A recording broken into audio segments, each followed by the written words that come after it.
যে কোনো অনুষ্ঠান বাড়ি গেলেই কিন্তু আমাদের কাছে যেটা সবথেকে আগে মন কাড়ে সেটা হলো ভেটকি মাছের ফিশ ফ্রাই বা যে কোনো মাছের পকোড়া। কিন্তু আজকে তোমাদের দেখাবো খুব সহজে তোমরা কি করে ভেটকি মাছ ছাড়া ফিশ বল বাড়িতেই বানিয়ে ফেলবে।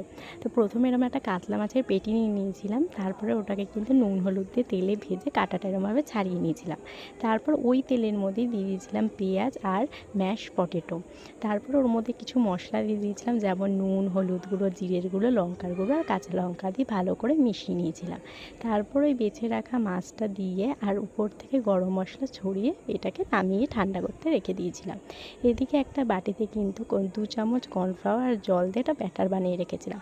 তারপরে ওই মাছটা দিয়ে ছোট ছোট করে ফিশ বলের শেপ দিয়ে ওই কর্নফ্লাওয়ারটার মধ্যে ডুবিয়ে ব্রেড ক্রাম্বসে দিয়ে ভেজে নিয়েছিলাম। সত্যি কথা বলছি, খেয়ে কেউ বলবে না এটা যে ভেটকি মাছ দিয়ে বানানো না।